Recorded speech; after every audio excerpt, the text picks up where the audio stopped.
Corporate connection में अब हम बात करेंगे लैब ग्रोन डायमंड्स की। लैब ग्रोन डायमंड के एक्सपोर्ट में हाल ही में गिरावट देखने को मिली है, लेकिन कुछ ग्लोबल संकेतों से एक्सपोर्ट में रिकवरी की आखिर कितनी उम्मीद यहाँ पर बनी है। लैब डायमंड्स का मार्केट कितना बढ़ने वाला है, एलजीडी सेगमेंट में ट्रेंड नए प्लेयर्स की एंट्री से कितना फ़ायदा यहाँ पर होने की उम्मीद है, क्या ओवर सप्लाई को लेकर कोई चिंता है। तमाम पहलुओं पर बातचीत करते हैं lab grown diamond and jewellery promotion council के चेयरमैन शशिकांत दलीचंद शाह हमारे साथ जुड़ चुके हैं। शशिकांत जी, आपका बहुत बहुत स्वागत है हमारी इस बेहद खास पेशकश में। और बहुत सवाल जो आपसे पूछने हैं, उसमें सबसे पहले तो जियोपॉलिटिकल सिचुएशन हमें दिखाई दे रही है और G7 कंट्रीज़ ने यहाँ पे रशियन डायमंड पर एक तरह का बैन लगा दिया है। किस तरह से आपको लैब ग्रोन डायमंड्स की ग्रोथ अब अच्छे से सपोर्ट होती हुई दिखाई दे रही है। एक्सपोर्ट में कमी जो हाल ही में आई है, उसको लेकर बड़ी वजह क्या आपके सामने आती हुई दिखाई दे रही है। डिमांड में कमी या धीमापन कितनी बड़ी चिंता और क्या क्या फैक्टर्स यहाँ पे इसके पीछे जिम्मेदार होंगे, सर बताइएगा। Thank you Kavita ji. Export थोड़ा कम हुआ है, बट टाइम बीइंग है, due to the war and economy in the world market is going to change. लेकिन लैब ग्रोन डायमंड को आज के दिन में कोई प्रॉब्लम नहीं है, क्योंकि इंडिया में ही डिमांड बढ़ रही है। शोरूम खुल रहे हैं, ब्रांड बनने लगी है। अभी 2 दिन पहले ही ट्रेंड नोएल भाई टाटा ने भी इंट्रोड्यूस किया कि हम भी लैब ग्रोन डायमंड ज्वेलरी लेके आएंगे। बड़े बड़े कॉर्पोरेट भी अभी आने की सोच रहे हैं। जब ये डिमांड बढ़ रही है तो सप्लाई डिमांड का जो डिफरेंस आएगा, तो इसके भाव तो अभी स्टेबल है, लेकिन इसके दाम अभी वापस बढ़ेंगे, ऐसा हमारा अनुमान है। सर, जो कीमतें हम देख रहे हैं फिलहाल, जहां पर कीमतें गिरी हैं, लगभग 30% तक का ड्रॉप हमने ऑल टाइम हाई जो 2022 में देखा था उसके बाद गिरा हुआ है।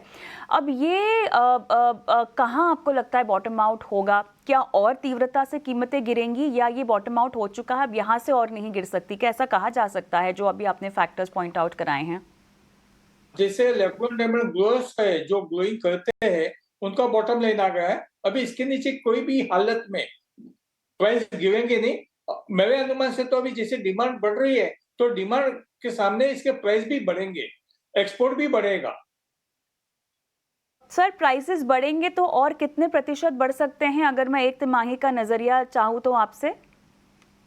10% तो मिनिमम बढ़ेगा, अप टू जो दिसंबर क्रिसमस की डिमांड निकलेंगी वर्ल्ड वाइड में। और विश्व के अंदर इसकी डिमांड निकलती है क्रिसमस के टाइम में, तो उसका भी बुकिंग चालू हो गया है। ग्लोअर्स के बाद भी बुकिंग चालू आ गया है। अपने देश के लिए लैब ग्रोन डायमंड ज्वेलरी की भी डिमांड बढ़ गई है विश्व में, तो और देश में भी बढ़ी है, विश्व में भी बढ़ी है। जब डिमांड बढ़ती है तो प्राइस बढ़ेगा, मिनिमम 10% तो बढ़ेगा ही बढ़ेगा। तो इस स्थिति में सर एक्सपोर्ट भी कितना बढ़ता हुआ आप देख रहे हैं, और कौन कौन से पॉकेट्स जो खुल जाएंगे एक्सपोर्ट के लिए, कोई डिटेलिंग उसको लेकर? हाँ, एक्सपोर्ट के अंदर यूएसए तो अपना सबसे बड़ा मार्केट है। सेकंड में आता है लंदन, पेरिस आ गए। अभी ऑस्ट्रेलिया, न्यूजीलैंड का भी डिमांड बढ़ रही है। चाइना के अंदर भी डिमांड बढ़ रही है, सीवीडी डायमंड की अपने देश में भी बढ़ रही है। एक्सपोर्ट डेटा तो देखिए मैडम कविता जी, बढ़ेगा ही बढ़ेगा। उसकी वजह है क्योंकि लैब ग्रोन डायमंड अमेरिका में तो एक्सेप्ट ही हो चुका है, अपने देश में भी एक्सेप्ट हो गया है। अभी पेरिस में भी खुल गए, लंदन में भी शोरूम खुल गए, रिसेंटली दुबई में भी 4 शोरूम खुल गए हैं। यानी हर पॉकेट में एक्सेप्टेंस हो चुका है, डिमांड बढ़ रही है। तो जनवरी 2026 के अंदर अपने को परफेक्ट पता चलेगा 10% प्राइस बढ़ेगा या 20% बढ़ेगा।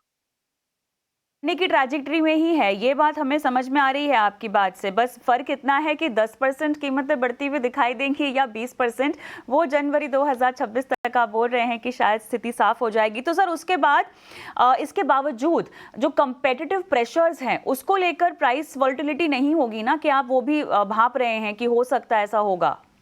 नहीं कविता जी, आज जो प्राइस है वो स्टेबल होगा, इसके नीचे नहीं जाएंगे, बढ़ते ही जाएंगे। ओके, 10% तो मिनिमम बढ़ेगा ही बढ़ेगा 2 महीने में, क्योंकि डिमांड बढ़ रही है। बिल्कुल बिल्कुल। अगर ज्यादा बढ़ेगी तो 20% भी बढ़ेगा, इसमें कोई सवाल ही नहीं है।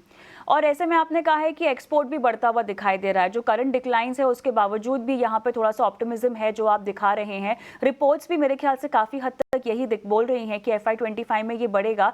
लेकिन ये अब मैं अगर 2 तिमाहियों की मैं बात करूं, 2 क्वार्टर्स तक की मैं बात करूं, तो एक्सपोर्ट को लेके कोई स्पेसिफिक आंकड़ा जो कि आप बता पाएं कि इतना बढ़ सकता है? क्योंकि आपने पॉइंट आउट किया कि अभी त्योहारी मौसम भी है, वर्ल्ड वाइड भी डिमांड जो है वो अच्छी खासी निकल के आ रही है, तो कुछ आंकड़ा 2 तिमाहियों के आसपास का? तो लास्ट क्वार्टर के सामने इस क्वार्टर के अंदर जैसे क्रिसमस की डिमांड जो बढ़ती है, उसका बुकिंग अपने देश में हो चुका है और करीबन 20 से 30% बुकिंग हो चुकी है ज्यादा। तो इसके हिसाब से स्टेबल होने के साथ डिमांड तो बढ़ रही है, एक्सपोर्ट के फिगर्स भी बढ़ेंगे।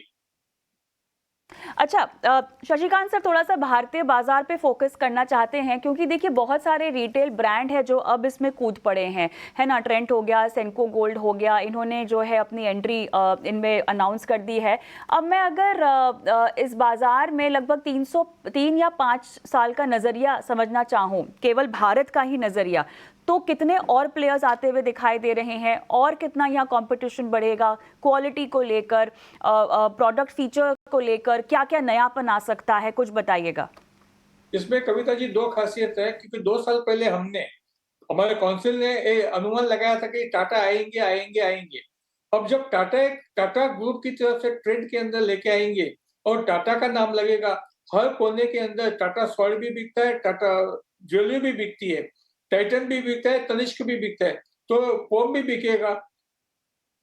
साथ में जैसे हमने 2 साल पहले भी बोला था, वैसे आज भी मैं आपके सामने बोलूंगा, अभी 5 बड़े कॉर्पोरेट जो सबके मुंह पे है, वो इसके अंदर आएंगे, जो ज्वेलरी में भी है और जो jewellery lab gold diamond jewellery में नहीं भी है, वो भी 2 बड़े कॉर्पोरेट इसमें आने की तैयारी में लग चुके हैं, क्योंकि आखिर में बिजनेस है।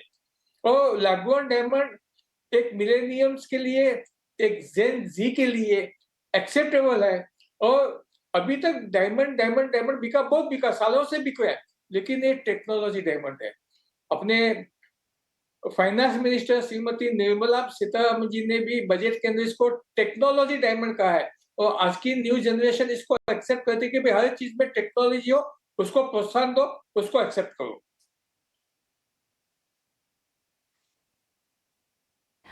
ये बताइएगा, क्योंकि हमने एक्सपोर्ट्स की बात कर रही है, प्राइसिंग की भी बात कर ली है, लॉन्ग टर्म पोटेंशियल्स को लेकर नेचुरल डायमंड मार्केट और लग्जरी सेगमेंट में खासतौर से अगर हम देखें तो कंज्यूमर्स का कितना रुझान बढ़ता हुआ आपको दिखाई दे रहा है?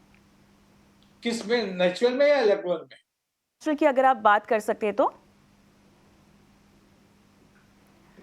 आपकी प्लीज रिपीट, आवाज चली गई। जी, मैं आपसे ये पूछ रही हूँ, लैब ग्रोन डायमंड का जो बाजार है, कितना पोटेंशियल है इसमें कि ये नेचुरल डायमंड्स के मार्केट को रिप्लेस करेगा, खासतौर से लग्जरी सेगमेंट में? बाय 2028 मेरा अनुमान है, जैसे आज हम बात करते कविता जी डायमंड और लैब ग्रोन डायमंड, इसकी डिमांड इतनी बढ़ेगी कि बाय 2028 हम बोलेंगे डायमंड एंड नेचुरल डायमंड। हर गांव में ये बिकेगा, हर स्टोर में बिकेगा, और अपने देश की जब भूख खुलती है तो कितना माल बिकेगा इसका अंदाजा मुश्किल है।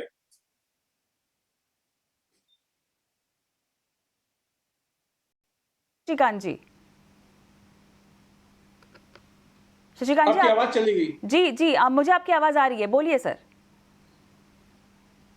रिपीट करूं मैं वापस? हाँ हाँ बिल्कुल, आपकी आवाज आ रही है, आप बोल सकते हैं।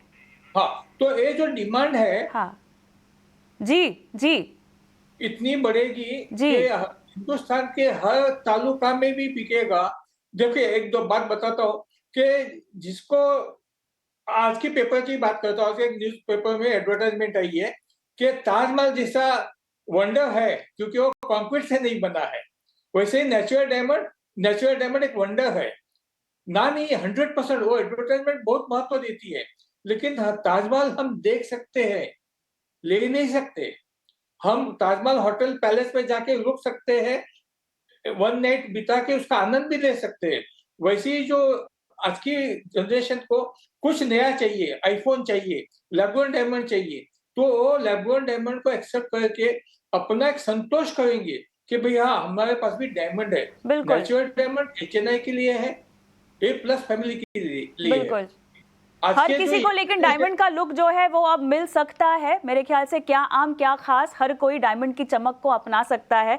बहुत बहुत धन्यवाद शशिकांत जी, आपने समय निकाला इतने विस्तार से बातचीत की।